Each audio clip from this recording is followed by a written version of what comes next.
Bonjour à tous et bienvenue pour la capsule d'astrologie de la pleine lune du 5 juin 2020. Avant de plonger dans ce sujet, je voulais simplement vous rappeler que j'ai commencé une nouvelle chaîne YouTube sur l'apithérapie. Donc cette chaîne YouTube est super intéressante, non pas seulement pour ceux qui s'intéressent à l'environnement, aux abeilles, à la santé, à leur bien-être, mais aussi et en fait, beaucoup pour ceux qui, justement, s'intéressent au sujet de développement personnel, de compréhension plus large, parce que, tout comme en astrologie, beaucoup des vérités que l'on capte se reflètent dans la nature. En fait, beaucoup de choses viennent du langage de la nature, de la nature vivante, que moi j'appelle, que j'aime beaucoup, que je déchiffre depuis longtemps, qui m'intéresse énormément.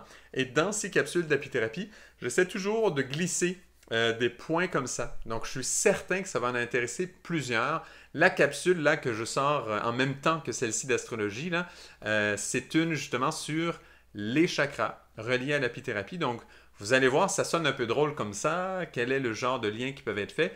Mais vraiment, c'est super intéressant. Il y a des sujets comme ça nouveaux régulièrement. Vous allez voir, c'est super intéressant. Elle vient tout juste de sortir. La chaîne, là, c'est quand même très récent. Il y a peu de vidéos encore dedans. Mais franchement, je vous invite vraiment à vous abonner, la suivre, partager, liker, tout ça. C'est captivant comment on peut connecter la santé, l'environnement et aussi la spiritualité, le développement personnel. Voilà, petite parenthèse, petite invitation, le lien est là. Merci beaucoup en tout cas pour tous ceux qui vont apprécier cette chaîne-là aussi. Allons maintenant dans le fameux sujet de cette pleine lune du 5 juin 2020 qui se trouve en Sagittaire. Premièrement, il y a quelque chose de très particulier qui a commencé au moment de la nouvelle lune en Gémeaux du 22 mai 2020, évidemment.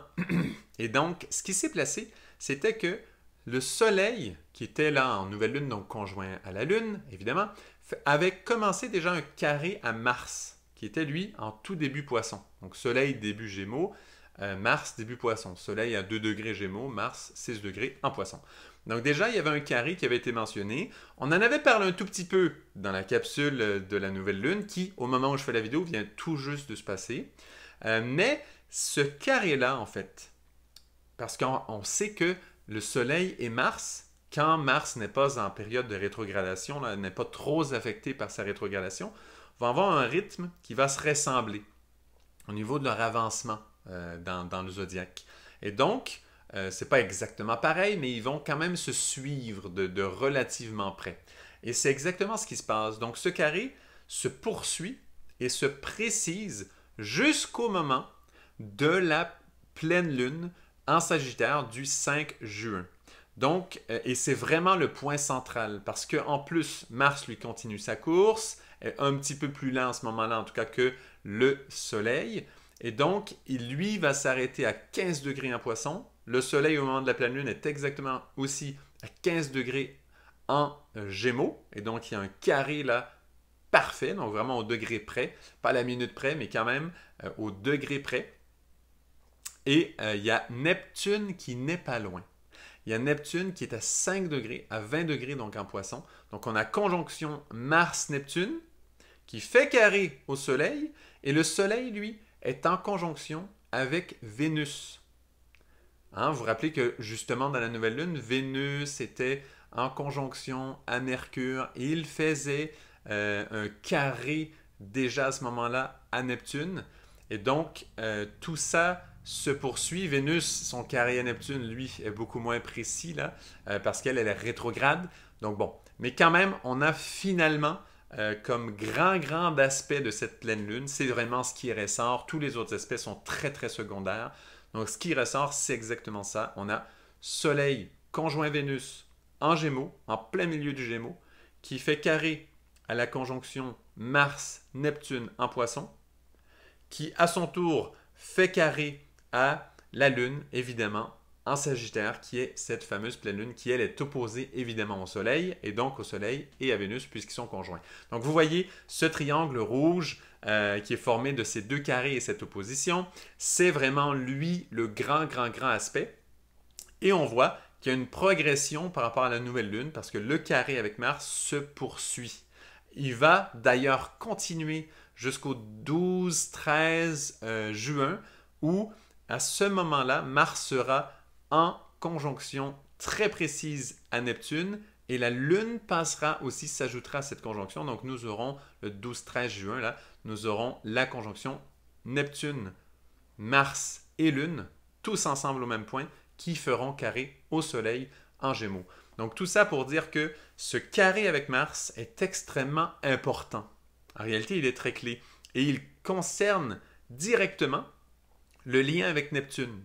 Et c'est encore plus fort ce côté-là que l'aspect de Vénus, parce que ça continue à s'intensifier jusqu'au 12-13 juin. C'est ça qui nous montre que le ciel nous parle et nous dit, voyez ce carré à Mars, déjà avait commencé au moment de la nouvelle lune du 22 mai, il prend de la force jusqu'à cette pleine lune du 5 juin, et il poursuit là jusqu'au 12-13 juin avec cette conjonction Neptune-Lune qui passe dessus exactement au moment où Mars est en conjonction à Neptune. C'est à ce moment-là que la Lune passe dessus. Et on sait que la Lune, son rôle, c'est vraiment de condenser, de rendre les choses plus matérielles, très concret. Elle condense, elle matérialise, elle reçoit, elle capte, elle donne matière aux choses, elle les fait se réaliser.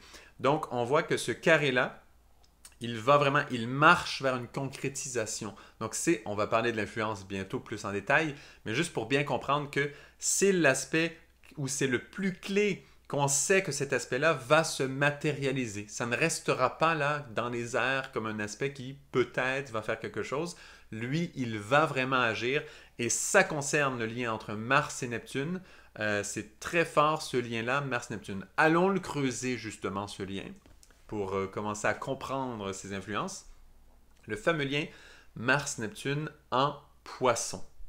Donc le Mars en Poisson, premièrement, lui, n'a pas de position particulière, n'est pas en chute, en exil, en ci ou en ça. Il n'a pas de position particulière à ce niveau-là. Il est simplement dans un signe qui, évidemment, le dépasse, parce que c'est un signe qui, le signe du Poisson, hein, c'est un signe qui touche l'universel. C'est un signe qui est extrêmement grand.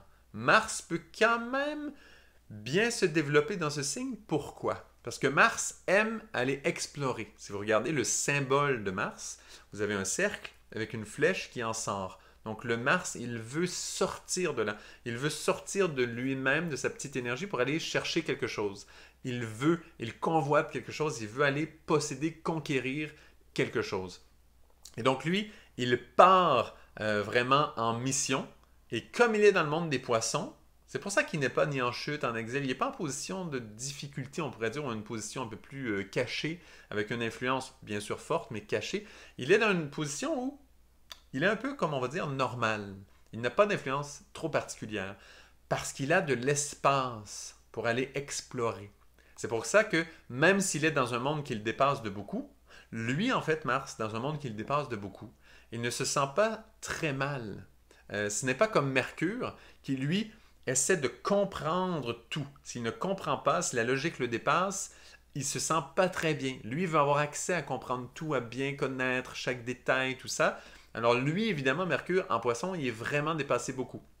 En passant, ce fameux Mars et Mercure, ce sont deux planètes personnelles qui sont relativement masculines. Mercure moins, hein, on sait qu'il porte un peu les deux parce qu'il représente l'enfant et non l'homme ou la femme. Là. Il est plus relié à l'enfant.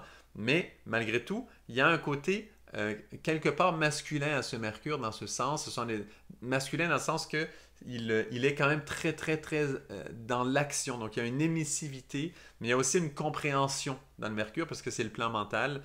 Donc c'est pas que émissif, mais bon, quand même. Vous voyez le point que ce sont deux planètes qui génèrent vraiment du mouvement et qui ne sont pas dans les émotions et donc dans l'eau. Parce que le signe du Poisson, c'est un signe d'eau. Et du coup, les planètes qui sont plus dans l'émotion, on va parler de Lune, Vénus par exemple, dans les planètes personnelles, ils vont être plus naturels dans le signe du Poisson parce que c'est de l'eau, ça coule, ça va très facilement. Mercure, Mars, c'est deux planètes qui, dans le signe du Poisson, ça fait un drôle de petit effet comme ça. C'est pas nécessairement très confortable, mais Mercure, lui, est très mal à l'aise parce qu'il n'arrive pas à comprendre parce que c'est plus grand que lui. Le côté universel du Poisson dépasse complètement notre plan mental. Mars, lui, peut s'exprimer. Pourquoi j'en parle autant? Parce que de comprendre Mars dans le Poisson, c'est clé pour bien comprendre les carrés là, qui s'en viennent. Donc, je fais bien la différence entre Mercure et Mars. Mars, lui, sa volonté, il aime la répandre dans le signe des Poissons. Hein? Donc, voilà. Ça, c'est très important de bien le voir. C'est ce que le Mars, il veut quand même. Il se donne dans le signe du Poisson. Là. Il essaie quelque chose. Sa conjonction à Neptune, dans l'aspect de cette pleine lune, par contre, amène un niveau où, oui, il est dans quelque chose qui le dépasse, mais dans quelque chose qui le dépasse et qui le dépasse finalement de vraiment beaucoup. Parce que Neptune, là, lui, a vraiment un impact sur Mars qui commence à tirer beaucoup le Mars. Hein? Dans ce que je viens de décrire, dans le signe du Poisson, c'est grand, c'est universel, il n'y a pas de limite. Donc, il peut se donner, explorer sans arrêt. C'est comme un peu, on pourrait montrer, c'est un petit peu comme l'homme à la conquête de l'espace. Hein, avec les fusées et tout, là, on va sur les planètes, on essaie de comprendre le cosmos, disons. Hein? C'est un peu ça, Mars qui plonge dans le signe du Poisson. Ça fait une image à laquelle on peut se référer. Ça nous donne une sensation. Par contre, quand on est en conjonction à Neptune, si le Mars entre en conjonction à Neptune, là, soudainement, ce Mars qui est en exploration de l'univers, eh bien, il est en contact avec une intelligence qui habite ce cosmos. Alors que ce Mars qui croyait que, lui, il ne réfléchit pas tant que ça. Là. Il croyait que lui-même allait conquérir l'espace. L'image, par exemple, du drapeau américain sur la Lune. Hein? Vous voyez le genre. Ça, c'est Mars. C'est Mars qui part à la conquête de l'univers. Et ça, c'est son premier pas, un petit pas pour l'homme, un grand pas pour l'humanité. C'est exactement ça. C'est Mars qui fait un pas. Tu vois, c'est la volonté, on avance. C'est pour ça, ces paroles, elles parlent comme ça, comme un Mars en Poisson, qui conquiert d'une certaine façon, justement, l'espace. Voilà. C'est un peu son langage. Par contre, c'est comme si là, le Mars qui va dans l'espace contacte une intelligence. Il y a beaucoup de films sur ça. Hein? Il y a beaucoup de films qui parlent de le contact avec l'intelligence extraterrestre. Et puis là, il y en a même qui a des trucs de vaisseau spatial et tout. Eh bien, c'est un peu ça qui se passe avec cette conjonction Mars sur Neptune.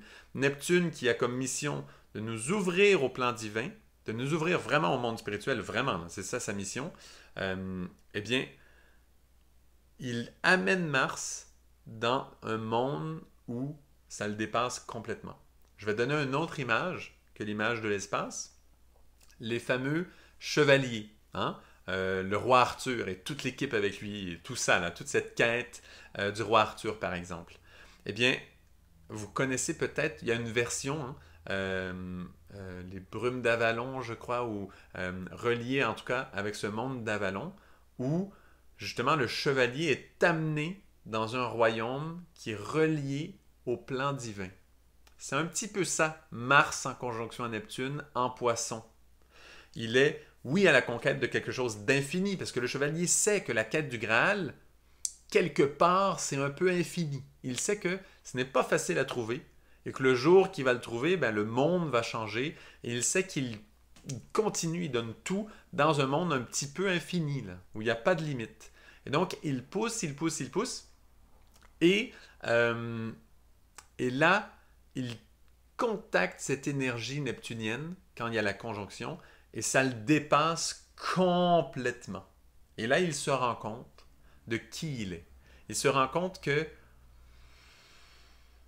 il a fait beaucoup de combats, il a fait beaucoup de mal, il a fait beaucoup d'actions qui ont été difficiles pour les autres. Il le voit, il le sent.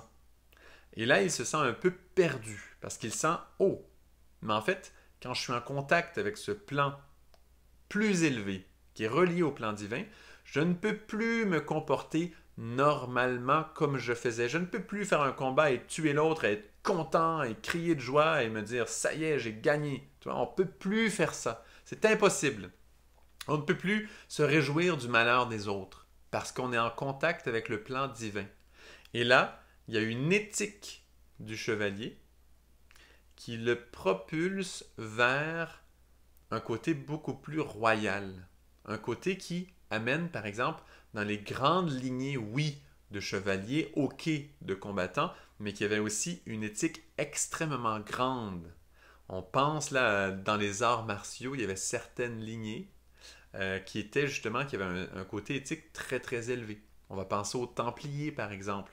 Bon, il y a différentes descriptions des Templiers, hein. Il y en a qui les présentent de façon plus sombre que d'autres, mais si on les voit dans leur lumière, et dans la version en tout cas très, très inspirante d'eux, eh bien effectivement, on se rend compte, c'est exactement cette lignée-là. Quand on pense aux Esséniens par exemple, ce n'étaient pas des guerriers, mais c'était quand même des êtres qui travaillaient pour faire une différence et qui donnaient du leur, là, qui utilisaient leur volonté pour avancer et qui se collaient à une éthique extrêmement forte, dans laquelle l'action commune, l'action moyenne est complètement perdue. Et donc voilà, c'est un petit peu ça Mars qui rencontre Neptune en Poisson. Et là, lui fait carré à cette fameuse pleine lune, qui n'est rien d'autre que l'axe Soleil-Lune, hein, qui sont en opposition. Les pleines lunes sont toujours formées comme ça. Et donc, cette conjonction-là fait carré à Soleil conjoint Vénus en Gémeaux. Et donc ça nous montre que le Soleil et Vénus, quand ils sont ensemble, eh bien, ce sont deux planètes, ben, le Soleil c'est un luminaire, là, mais ce sont deux, voilà, les deux ensemble sont très beaux, très lumineux, très brillants. C'est quelque chose qu'on aime. En plus, en Gémeaux, ça fait penser à un partage très, très beau, en fait, très, très doux, très inspirant. Mais la dimension du carré fait en sorte que le Mars a quelque chose à prouver dans les échanges. C'est comme si ce qui est accepté en ce moment au niveau de la société, dans le monde du Gémeaux, dans les échanges du Gémeaux, hein, dans ces partages, quand on rencontre les gens, puis là on le sait, on en a parlé beaucoup dans la dernière capsule là, de la nouvelle lune du 22 mai, on a parlé beaucoup de, justement avec la COVID et tous les échanges après le confinement, là on recommence à voir des gens, c'est un peu bizarre, il y a des masques, il y a toutes sortes de choses, ça crée un genre de flou là. On parlait d'un flou par rapport au Mars en Poisson qui était un peu perdu. On le décrivait comme ça. Là, le Mars, ça se développe, ça prend plus de force, ça va chercher un sens plus profond. Et donc, c'est comme si ce qui est accepté dans la société, Soleil, Vénus en Gémeaux comme ça en conjonction, ça semble très beau. Et on se dit, mais quelle merveille, quel amour, quel échange d'amour, quels belles échanges en fait. Mais on se rend compte que dans ces échanges qui sont acceptés, qui sont belles, qui sont aimés, qui sont encouragés dans la société, ces échanges harmonieux là, de Soleil, Vénus ensemble. Vénus, c'est l'amour, hein? C'est la tendresse, c'est la délicatesse. Le Soleil, c'est la conscience, c'est la clarté, c'est la présence. C'est donc toutes ces deux énergies-là mises ensemble dans le signe du Gémeaux qui, lui, représente vraiment là, justement ce contact avec tous, ces échanges directs avec les gens, hein, vraiment des échanges voilà, un à un quelque part. Ça peut être avec beaucoup de personnes, ça peut être multiple, mais dans le sens qu'on n'est pas là en train de former, on n'est pas dans les couples, on n'est pas dans toutes sortes d'autres types d'échanges, il y a beaucoup d'échanges différents. Et donc, on est vraiment dans un monde d'apprendre à se connaître en se comparant un petit peu comme à l'autre, là, dans ce monde du Gémeaux. Donc, finalement, dans les échanges qu'on a un peu tout le temps. Voilà. Et donc, cette image très harmonieuse de Soleil-Vénus en Gémeaux fait carré à ce Mars qui, lui, est devant une initiation énorme, en fait. C'est comme si notre volonté, après toute cette période de confinement, de toute cette période de COVID, je ne dis pas que c'est terminé le COVID, hein, parce qu'on verra bien, mais après tout ça, elle a vécu quelque chose. Notre Mars, notre personnalité, quelque part, notre volonté à nous, on vient de vivre quelque chose d'intense, de fort. Et là, on nous dit, allez, reprenez quelques échanges de façon un peu normale. Reprenez la vie comme avant, quelque part. On sait que ça ne sera jamais exactement comme avant. Mais c'est comme si on nous dit, allez, voyez-vous à nouveau. Mais le Mars, lui, a vécu quelque chose de grand. Notre Mars, à travers cette période de confinement, de travail intérieur, en tout cas, il y en a beaucoup qui en ont profité de cette façon. Moi, je parle avec plusieurs, puis quand même, il y en a beaucoup, beaucoup qui l'ont vécu comme ça.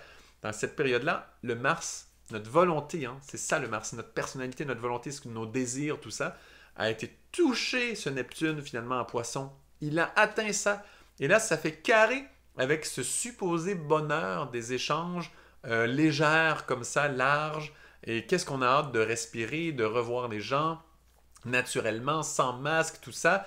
Et on nous propose comme ça les choses normales, comme on a vécu avant. Eh bien, cette période de jeûne d'échange, comme un jeûne d'échange, cette période de jeûne a eu une action sur notre Mars. On ne rencontrera plus les gens pour les mêmes raisons parce que notre Mars est en contact avec Neptune. Vous voyez ça? Il a été amené dans un autre niveau. Donc maintenant, on va se voir, il y aura une intensité de plus. Notre Mars aura une maturité beaucoup plus grande parce qu'elle est basée sur ça, sur ce travail qui a été fait pendant toute cette période. Donc vous voyez, c'est ça le carré. Parce que ça met une tension sur ce à quoi on s'attend. C'est comme quand on a fait un jeûne de, je ne sais pas moi, de combien de jours, disons, je vais dire un chiffre, on va dire 5 jours. Hein? Quelqu'un a fait un jeûne de 5 jours. Là, je n'explique pas les jeûnes. Si vous voulez faire des jeûnes, informez-vous comme il faut. Mais quelqu'un a fait un jeûne de 5 jours. Eh bien là, après ce jeûne, son contact à la nourriture n'est plus le même qu'avant. Et plus le jeûne est quand même voilà, consistant, important, plus ce changement existe. Parce que son Mars, ça veut dire son désir de manger, là, de prendre cette fameuse première bouchée, là.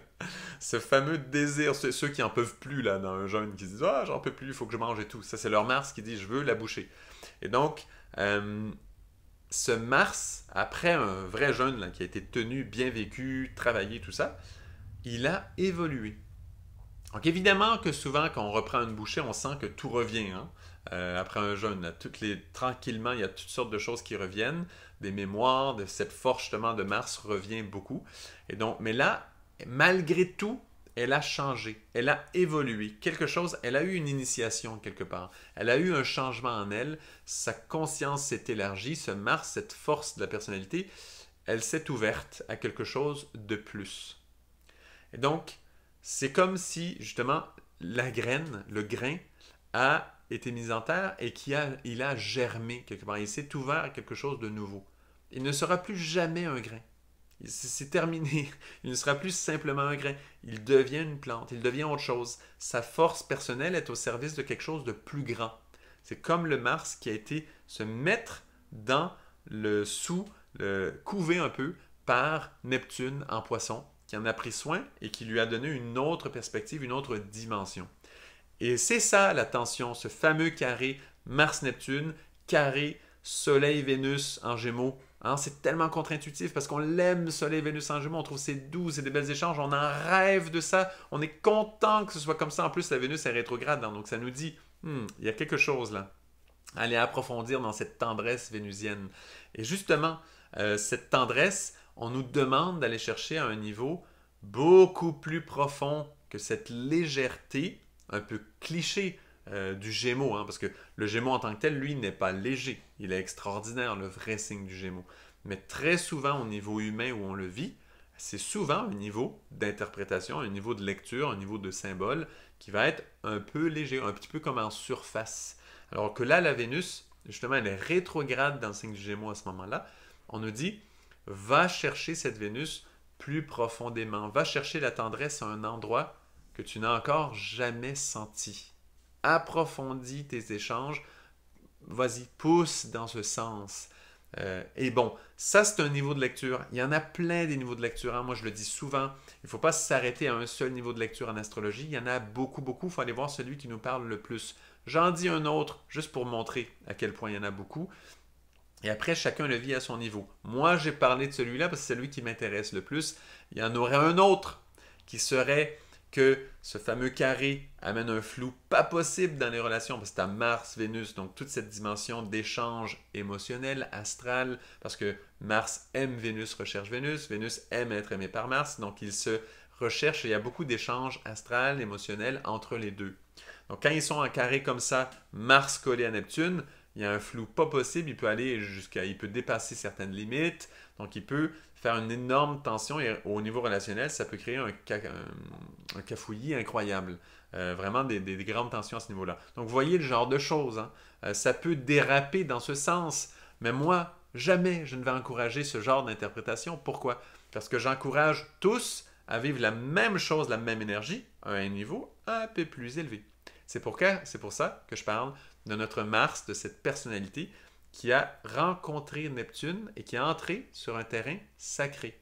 et non un terrain de folie, un terrain d'alcool, un terrain de boisson, de quoi, de ci, de ça. Toutes les choses qui nous amènent des états neptuniens, mais un peu altérés, mais d'une façon finalement pas très élevée, quoi. C'est comme un Neptune, mais un peu brouillé quelque part. Mais il est neptunien quand même comme énergie. C'est les gros moyens en fait de Neptune. Quand on n'écoute pas et quand on ne va pas dans la direction de Neptune qui nous tire vers le divin, eh bien évidemment, on va tomber dans les bas-fonds neptuniens. C'est pas comme si Neptune disparaît soudainement, hein. On tombe dans les bas-fonds neptuniens qui incluent justement toutes ces réalités, alcool, les flous, la folie, toutes sortes de choses. Là. Il y en a plein. Faut pas trop penser à ça. Moi, c'est pas très, très agréable, disons.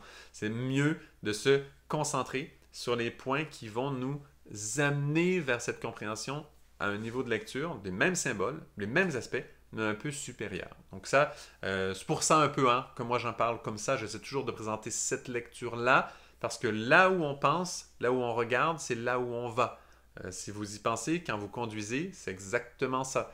Il faut regarder là où on veut aller et voir plus loin que juste devant où il y a quelque chose qui se passe à côté, on se retourne et finalement, il faut regarder là où on va.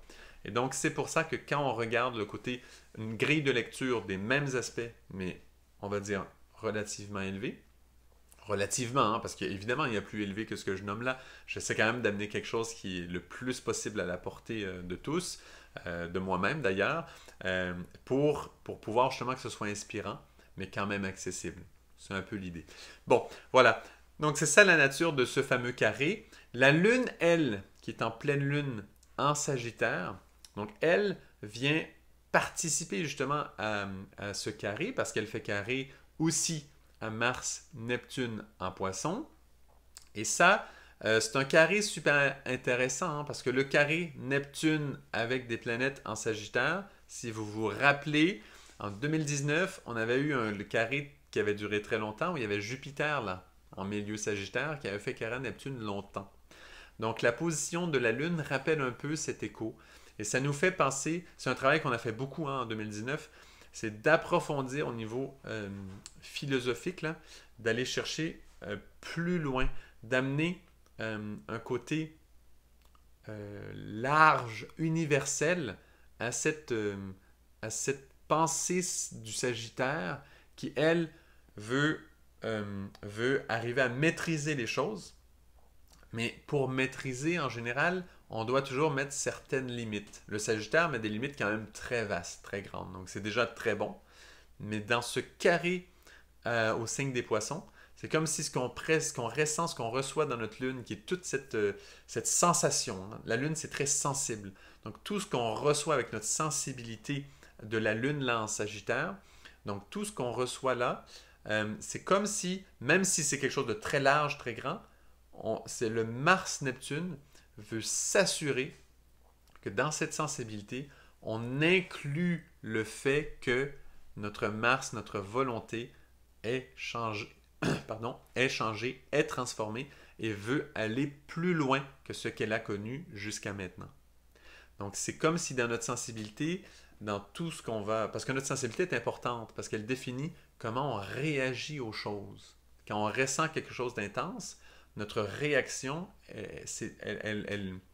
notre réaction dépend de comment on reçoit les choses. Si ça a un impact fort sur nous, ben on réagit beaucoup et d'une façon en conséquence, en fait. Et donc, cette lune est très importante parce qu'elle va définir beaucoup, beaucoup notre réaction aux choses.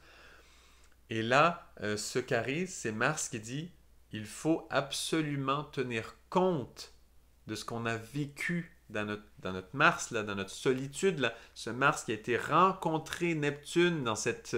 on était un peu dans les brumes d'Avalon hein, dans ce confinement. On était quelque part ailleurs. On était dans un autre monde.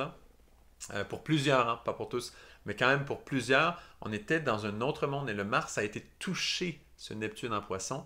Et maintenant, notre propre volonté, notre propre personnalité, nos propres désirs, nos propres convoitises, ce que l'on souhaite a changé. Et c'est ça, c'est comme si Mars veut s'assurer que ça, on en tienne compte dans notre sensibilité, dans comment on reçoit les informations autour de nous, dans notre réaction. Parce que nos réactions et notre réceptivité, elles n'évoluent pas nécessairement tout de suite. Il faut qu'elles c'est un peu long parce que ce sont des habitudes. C'est un réflexe en fait. Notre réaction, c'est un réflexe. Et donc ce réflexe, il est préprogrammé. La lune, hein, c'est le subconscient, c'est des choses qui se font un peu tout seul. Et donc ça prend un petit temps pour qu'elle réagisse de la même façon que notre conscience, par exemple, pour qu'elle suive le chemin de notre conscience. La subconscience va suivre la conscience, mais ça prend un petit temps. Il faut un peu le placer. Et là, Mars, conjoint Neptune, pousse pour dire, allez, il pousse pour que notre sensibilité tienne compte de ce qu'il a vécu, pour que notre réaction aux autres soit affectée, pour que notre réaction ne soit pas exactement la même qu'avant. Donc ça pousse dans ce sens. Vous voyez comme c'est très subtil, là. Et donc, évidemment, on peut le voir à plein de niveaux, hein, de compréhension. Il y a des niveaux difficiles où on va inquiéter un peu tout le monde, mais il y a des niveaux où on s'encourage à aller le voir dans ce sens et s'assurer que notre sensibilité de la Lune, de cette pleine Lune, tienne compte de ce que notre Mars a vécu. Ça demande beaucoup de courage de le faire parce que travailler sur notre sensibilité, sur notre Lune, ce n'est pas tout le monde qui le fait, sur notre réceptivité. Il y en a beaucoup qui mettent ça un peu de côté. Mais c'est très, très, très important. C'est un des buts de Mars, donc voilà, qui a ce rôle clé en ce moment. Et on sait très bien d'ailleurs que, comme je disais au tout début, cette fameuse conjonction Mars-Neptune va se préciser au moment où elle va être exacte, le 12-13 juin. La Lune va passer exactement dessus. Donc ce carré Mars-Neptune à la Lune pendant cette pleine Lune est clé, parce qu'on sait que ça va que prendre de la force, ce carré, jusqu'à ce qu'il soit en conjonction. Au moment où la conjonction Mars-Neptune va être la plus précise. Vous voyez un peu la progression qu'il va y avoir là? Hyper important de tenir compte de ça parce que l'empreinte sur notre sensibilité est nécessaire. Parce que sans cette empreinte sur notre sensibilité, en réalité, les échanges avec les autres, donc cette force Gémeaux là, donc qu'on nommait avant avec le carré plutôt Soleil-Vénus, ces échanges-là en réalité ne pourront pas changer. C'est ça la pleine lune du 5 juin, c'est s'assurer, c'est prendre conscience que si l'on veut que nos échanges avec les autres se transforment, il faut que notre sensibilité et donc nos réflexes dans ces échanges évoluent et incluent ce que tiennent compte de ce que notre Mars a vécu là en Poisson. Ça fait beaucoup de notions. J'espère que je ne vous ai pas embrouillé. J'essaie d'être le plus clair possible.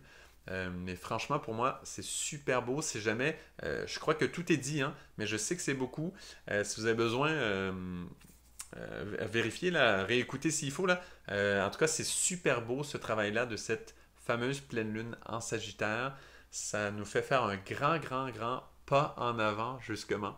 Comme ce grand pas pour l'humanité. Là. C'est ce Mars en Poisson qui avance et il a rencontré Neptune dans ce monde. Donc, pour tous ceux qui ont hâte d'être en contact avec les grandes intelligences, eh bien, c'est vraiment le moment. Là, c'est le temps. Notre Mars a touché cette intelligence et c'est le temps d'en tenir compte, de l'inclure dans nos échanges avec les autres, de ne pas cacher les réalités de notre vie intérieure quand on rencontre justement toutes sortes de personnes, d'être intègre avec notre vie spirituelle, que notre Mars a été touché un pas de plus pendant cette période de confinement. Hein. Eh bien, c'est le temps de tenir compte de ça. Voilà, c'est la lecture en tout cas que moi je vous propose. Évidemment que pour d'autres personnes, ce sera vécu ce niveau-là. Il y aura peut-être trop de stress dans leur vie pour qu'ils puissent aller le chercher. Donc évidemment, dans ce sens, ça peut amener beaucoup de complications parce qu'il y a un flou énorme. Le Mars est en Poisson, donc au niveau des actions, il peut y avoir toutes sortes de complications. Carré Soleil-Lune, et en plus Vénus qui est sur le Soleil, donc carré Vénus aussi. Ouh là là, ça peut être compliqué. Si on rentre dans des complications, il y en a. Hein? Si on veut regarder ça, évidemment qu'il y en a. Et évidemment que les suites, justement, de la COVID, du confinement, tout ça, si on veut aller en les regardant de façon compliquée et chercher justement des problèmes là-dedans, il va en avoir plein. Vous allez en avoir tant que vous en voulez. Mais moi, vraiment, je suggère beaucoup plus cette vision plus inspirante parce qu'il faut choisir là où on regarde. C'est super important. Si on se prévoit un problème, évidemment que le problème, oui, c'est vrai, on peut se préparer, mais en général, comme on regarde le problème, on va finalement aller dedans. Alors que si on regarde ailleurs, si on regarde cette notion un peu plus inspirante, et puis si vous pouvez la pousser encore plus inspirant, ben allez-y. Moi, je donne un niveau. Si vous voulez aller plus loin, il n'y a pas de problème, hein. Tout le monde est libre dans tout ça. Mais bon, voilà, vous comprenez l'idée, hein. Il faut quand même suggérer des belles choses. Voici pour cette fameuse pleine lune. Maintenant, un petit rappel, si vous voulez suivre ma chaîne d'apithérapie, vraiment, ça me ferait super plaisir, en tout cas, d'avoir vos commentaires, que vous puissiez me dire « Ah, mais c'est vrai, ça complète bien l'astrologie » ou pas. Ces façons de voir la nature, cette lecture du langage de la nature me parle. Ça m'intéresse vraiment d'avoir vos feedbacks, vos commentaires, donc partagez abondamment. Autant là, la capsule d'astrologie de la pleine lune, mais aussi les vidéos d'apithérapie. Je vous encourage vraiment à aller les voir sur cette autre chaîne que j'ai partie, parce que pour moi, c'est très complémentaire. J'aimerais beaucoup avoir votre ressenti, parce que l'astrologie, pour moi, c'est tout un grand monde, mais de connecter ce monde à des choses extrêmement concrètes, comme l'environnement, la nature, les abeilles, tout ça. Pour moi, ça a beaucoup, beaucoup de valeur. J'espère que ça va résonner pour beaucoup. En tout cas, merci beaucoup d'apprécier mon travail. Ça me fait énormément plaisir de continuer tout ça. Merci beaucoup et à très bientôt pour une autre capsule d'astrologie.